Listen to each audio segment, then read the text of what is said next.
Bonjour à tous et bienvenue dans un nouveau page de pub, non pas sur le Japon. Vous vous doutez bien qu'on n'allait pas parler que de ça quand même. Bien évidemment. Cette fois, ce sera sur un de nos thèmes de prédilection, le jeu vidéo. Et c'est un si gros morceau qu'une seule émission ne suffira pas, je l'annonce. À moins que vous vouliez vous taper 2 heures d'émission. Ouais, et moi une centaine d'heures de montage d'affilée. Du coup, on l'a découpé en 3 parties. Du début de jeux vidéo à l'ère 32 bits. Soit la Saturn, la PlayStation et la 3DO. La 3DO. Tu sors. Bref, ensuite viendra l'ère 64 et 128 bits. La Nintendo 64, la GameCube, la Xbox ainsi que la Dreamcast. Et ben tout le reste après. Sur ce, après cette intro beaucoup trop longue mais nécessaire, générique.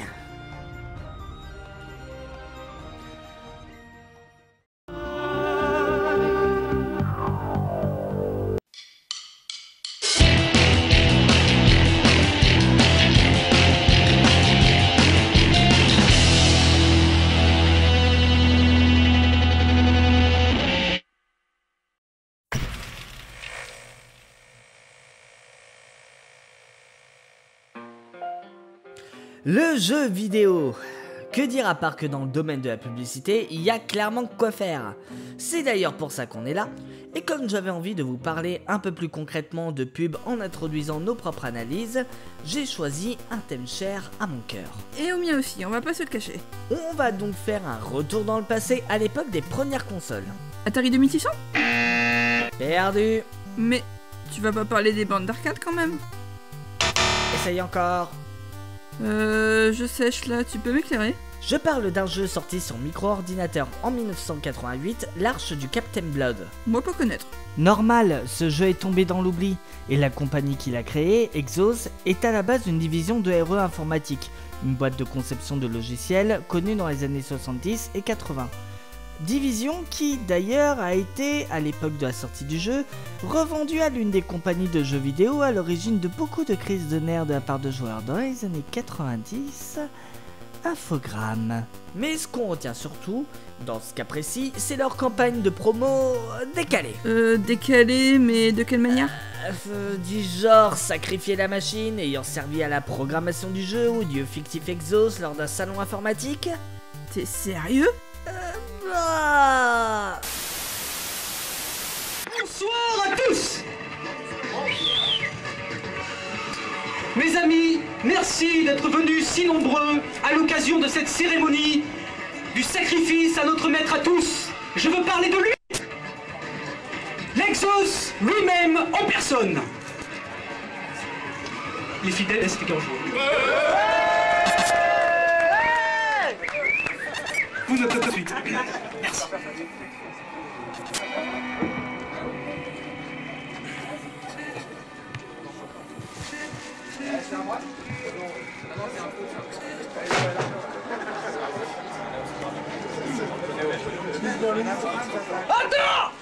Attends! Il le fait?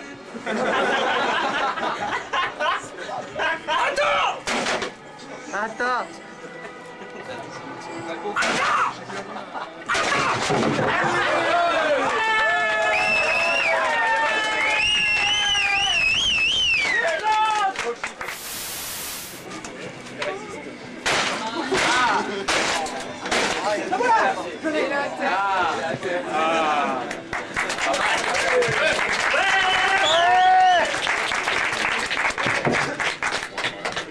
Voilà, Exos! T'es content? Je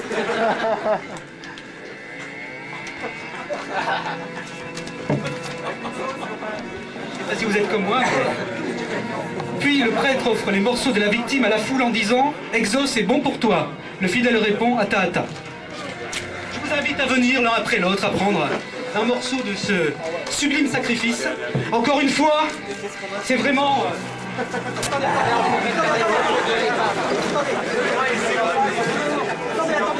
On va donner un morceau à chacun.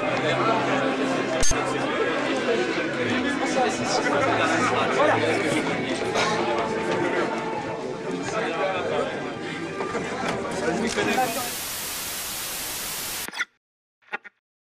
Ça, pour être original et décalé, ça l'est. Le pire c'est que ça a marché et que le jeu s'est plutôt bien vendu par la suite. Aussi parce qu'il y avait des musiques signées Jean-Michel Jarre à l'intérieur. Je crois que j'ai tout dit. Du coup, passons à la génération 8 bits. Vous voulez savoir comment on emballe un produit totalement ignoble avec un bel emballage pour pouvoir le vendre ? Eh bah, on a 2 exemples parfaits. Dragon Ball, le secret du dragon et Tortue Ninja, alias Teenage Mutant Hero Turtles, tous deux sortis sur NES. Inutile de préciser que sur internet, ces jeux sont réputés pour être ignobles. Hein. Non, pas d'extrait, vous savez très bien de qui on parle. Allez, on se regarde ça.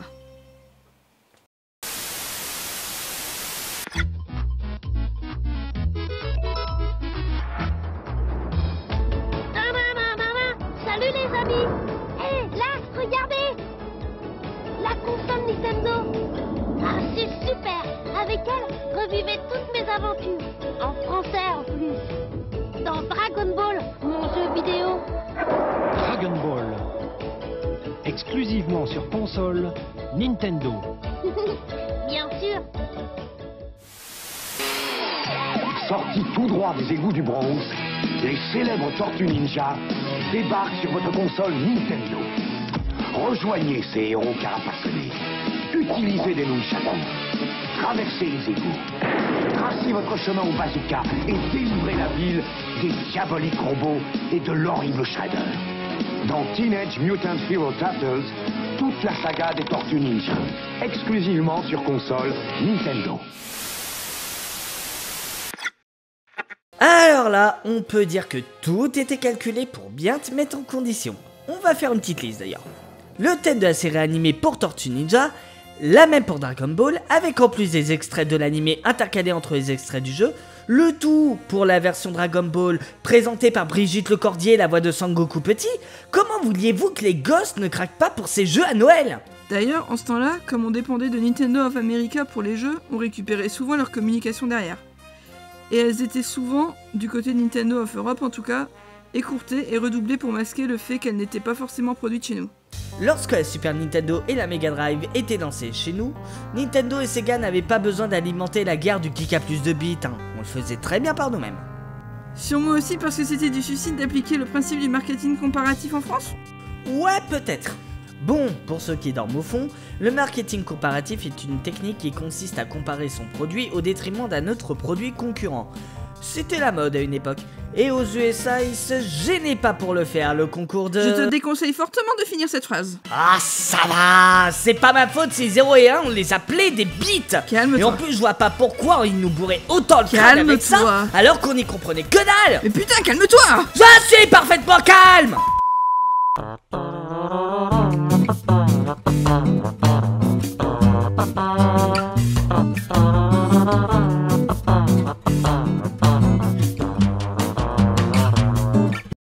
Bon, on va reprendre ses esprits. Zen. Où en étions-nous ? Ah oui, le marketing comparatif donc. Il était clair que c'était Sega qui aimait faire ce genre de communication aux USA, et dès l'époque de la Mega Drive, car Sega se croyait tout permis en marchant sur les plates-bandes de Nintendo, parce que la Mega Drive est sortie quelques mois avant la Super Nintendo aux USA. La preuve en est avec ce spot assez agressif et entraînant, dont le jeu de mots final est intraduisible en français. Comprenez bien que du coup, je n'ai pas jugé pertinent de le sous-titrer. Genesis does. 16-bit arcade graphics. You can't do this on Nintendo. Genesis does. 16-bit sports action. You can't do this on Nintendo. Genesis Does. Genesis Does. Genesis Does. Genesis Does. Genesis does. Get Joe Montana free, Pat Riley free, Buster Douglas free, Super Monaco GP free, or Collins free. Genesis does. What Nintendo? Et ils ont osé remettre le couvert dès que la Saturn est sortie avec ce spot datant de septembre 1996. Pour le meilleur et surtout pour le pire. There's never been a game like Sega Saturn's Nights. Never been a game that's allowed you to fly, fluid and free, in real-time 3D. Never, not anywhere. But especially not on that other system. Simply because, with only one processor, it doesn't have the power to do it. Fly, plaything, fly. You're not ready.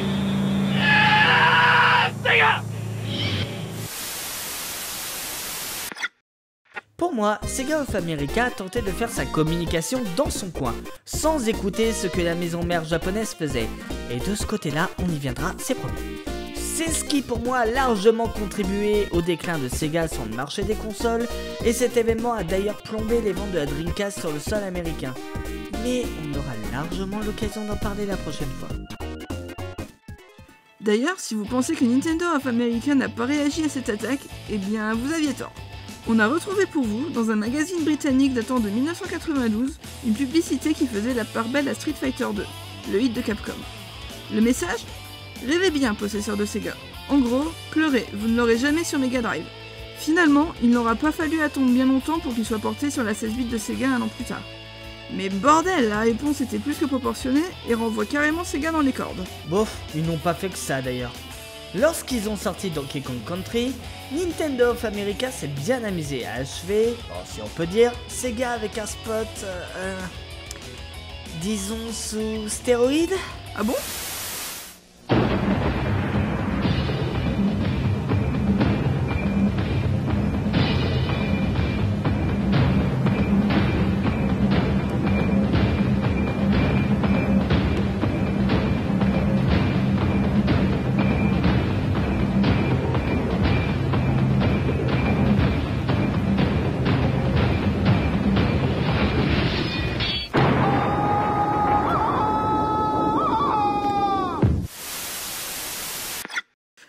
Tiens, et pendant qu'on parle des spots sous speed, on peut évoquer celle de Sega avec leurs pubs canadiennes et françaises pour la Mega CD. Si vous possédez un Sega Genesis, un Game Gear ou un CD Sega, il y a de nouveaux jeux Sonic qui s'en viennent. Et comme vous verrez, le jour du Sonic Mania, ils sont super rapides.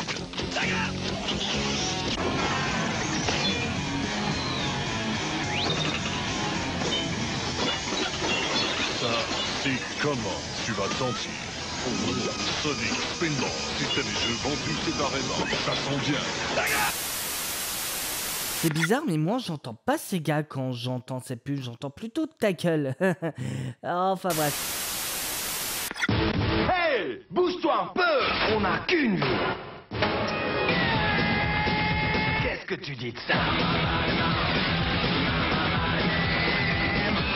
Plus vite. Ça va trop vite. Ça aussi, ça va venir vite.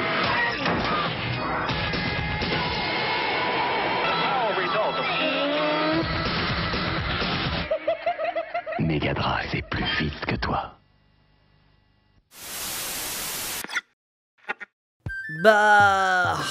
Et puis, pour rester dans les pubs comparatives, je pourrais aussi vous parler de cette pub papier magnifique.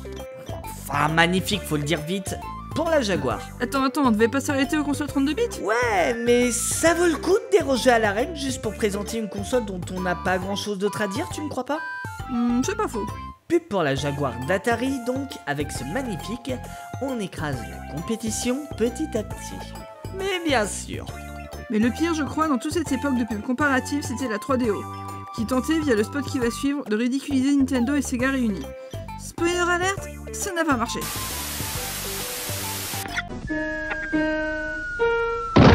If you're not playing on a 3DO system,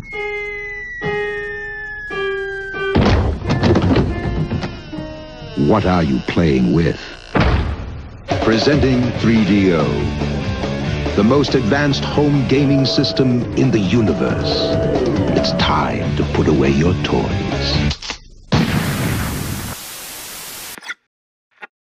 Si certains qualifient l'échec des ventes de la 3DO à sa ludothèque pauvre en contenu, c'est surtout l'ambition marketing un peu trop grosse de Panasonic qui fait défaut selon moi.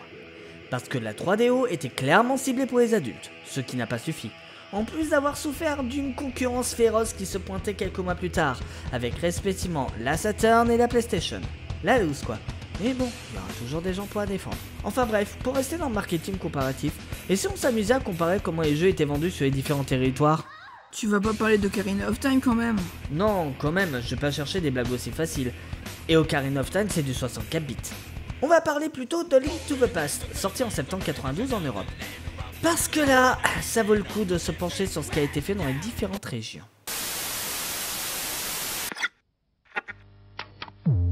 Finirez-vous un jour Zelda 3.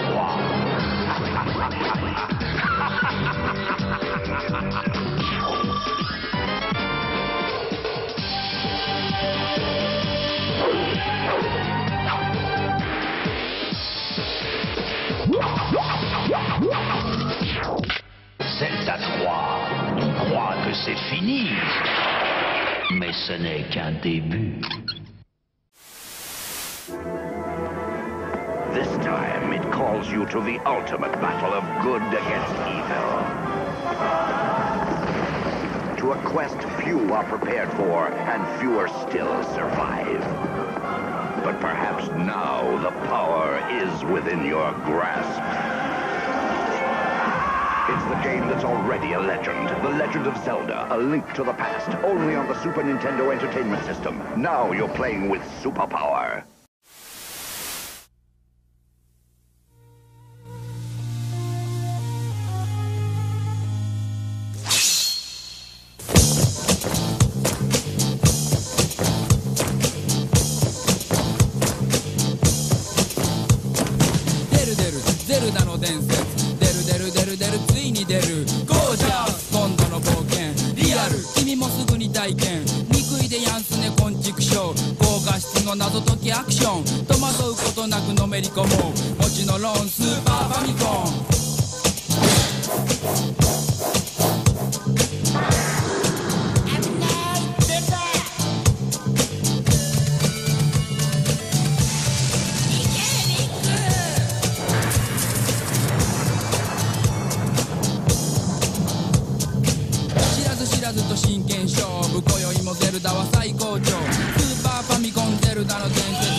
Qu'est-ce que je viens de voir?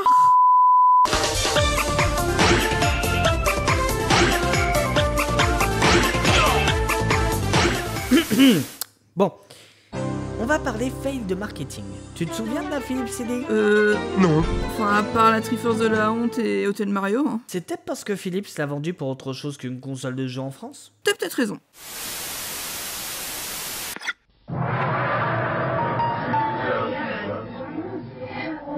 Philips invente le compact disque interactif, un appareil aux possibilités infinies qui va réveiller le téléspectateur qui sommeille en chacun de nous.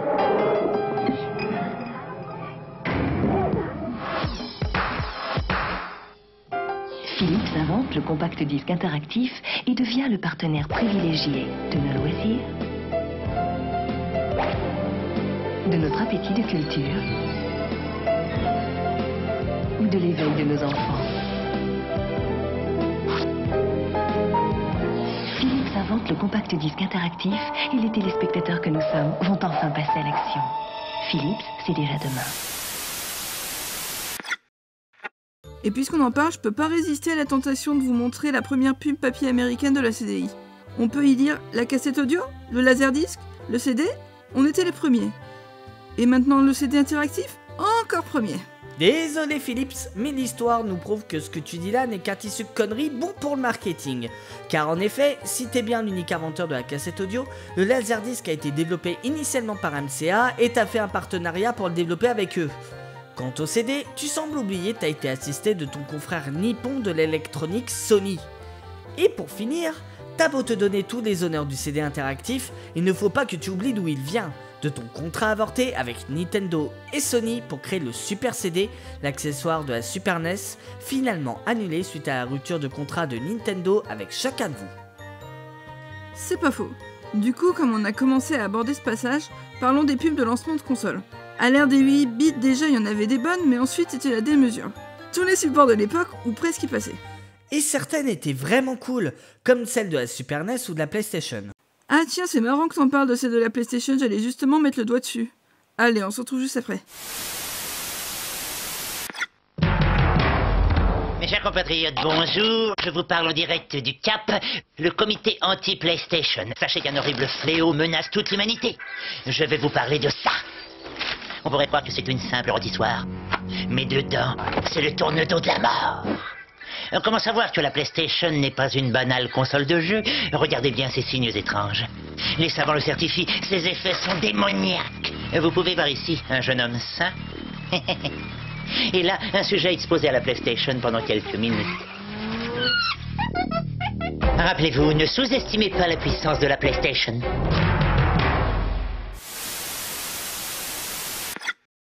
Pour moi, Sony avait vraiment compris que les médias ne portaient pas le jeu vidéo, déjà sujet à l'époque à de nombreuses controverses dans leur cœur. Et ça ne change presque pas en 20 ans, comme quoi. Alors plutôt que de rassurer, ils ont joué la carte du « Non, n'achetez pas, c'est le diable !» Et le pire, c'est que ça a eu l'effet escompté, et ça a fonctionné du tonnerre. Et si on restait sur PlayStation du coup? Et en plus, j'ai dans les stocks une bande-annonce d'un super jeu d'infiltration, Siphon Filter 2. Cool, ça donne quoi?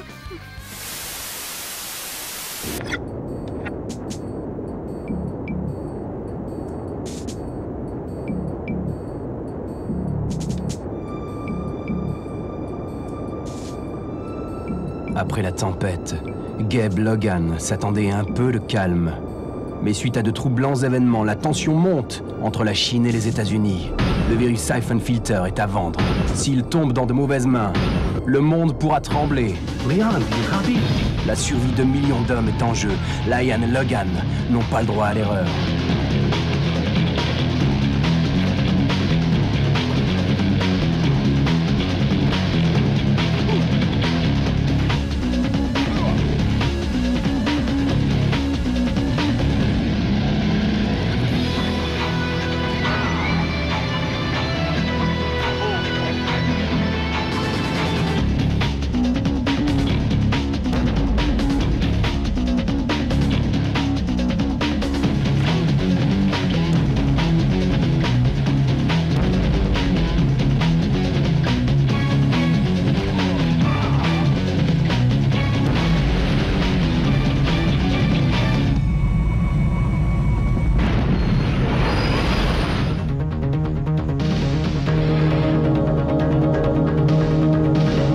Tout au long de l'aventure, l'action ne manque pas, vous devrez également faire preuve de discrétion.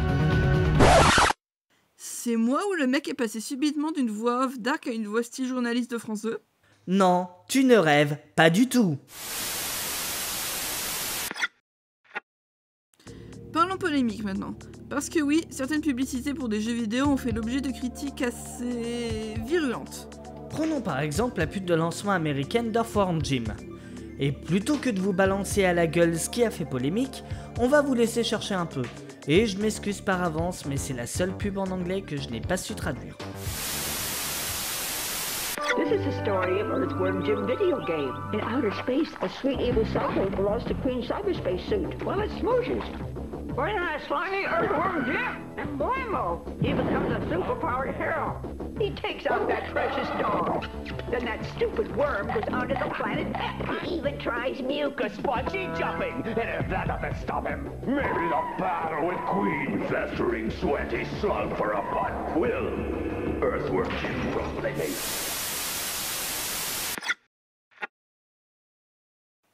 Vous n'avez pas trouvé?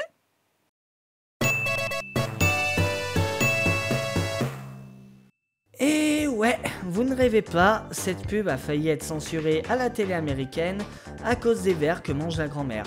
L'agence de communication responsable de la campagne a même dû s'expliquer et révéler dans un communiqué que les vers n'étaient pas des vrais mais faits de plastique. C'est quand même idiot quand on y pense. Même Famille de France n'aurait pas fait ça. Ok, j'ai rien dit, ils ont fait pire. Bon, allez, on vous gardait ça pour la fin parce que sinon ça ne serait pas drôle. Savez-vous quelle a été la campagne de pub vidéoludique la plus what the fuck des années 90? Celle qui a donné une inspiration involontaire, je pense, chez les chargés de marketing d'une même marque à travers le monde. Je dirais... les campagnes de Maître Sega sur Mega Drive en France? Et la campagne japonaise de la Saturn? Je dis ça par hasard, hein. Bien joué! S'il est vrai que les campagnes de Maître Sega sont mémorables en France, au Japon, disons qu'ils ont monté le niveau de kitsch à un niveau que même nous ne saurions pas atteindre. Elle est encore aujourd'hui bien ancrée dans les mémoires des Japonais qui avaient moins de 30 ans quand les campagnes ont été diffusées. Et on vous a sélectionné 3 pubs bien représentatives de cette campagne, pas comme les autres.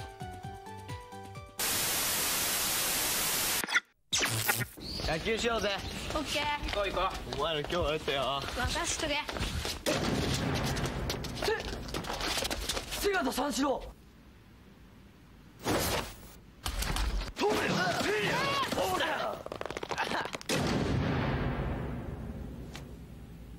瀬形三四郎。セガサターンしろ。高速ハリネズミソニックのレースゲームソニック R。 セガサターン。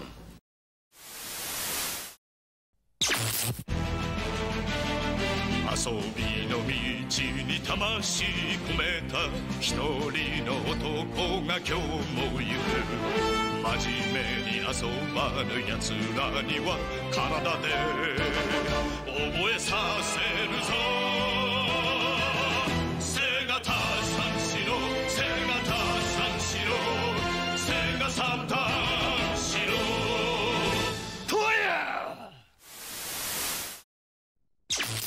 あとはドリームキャストの発売を待つばかりだ。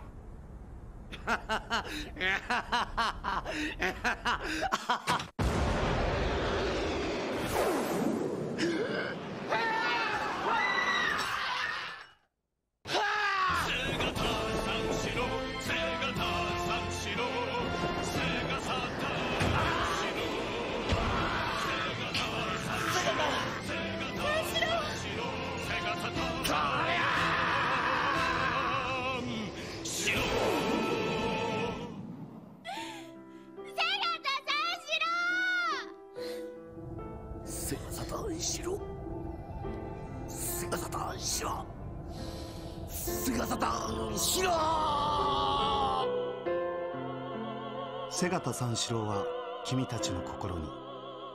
真剣遊戯セガサターン。Sega était en perte de vitesse à l'époque, suite à l'échec du Mega CD et aux concurrents qui pointaient rapidement le bout de leur nez. Et ils avaient envie d'une sorte de mascotte, ou plutôt d'un personnage, qui pourrait rester mémorable dans les esprits des personnes qui regarderaient ces pubs.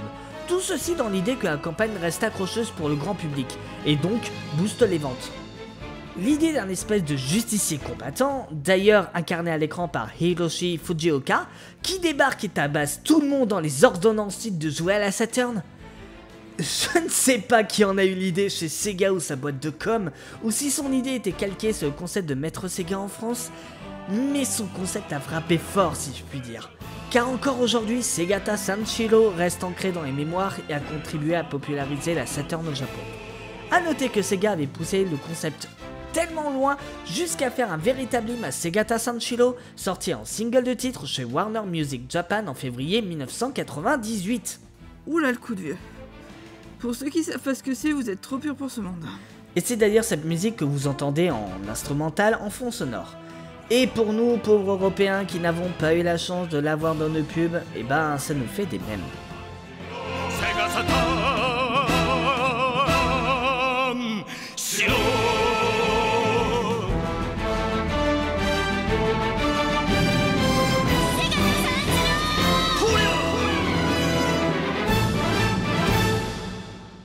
Et voilà, c'est la fin de ce long page de pub sur les jeux vidéo partie 1.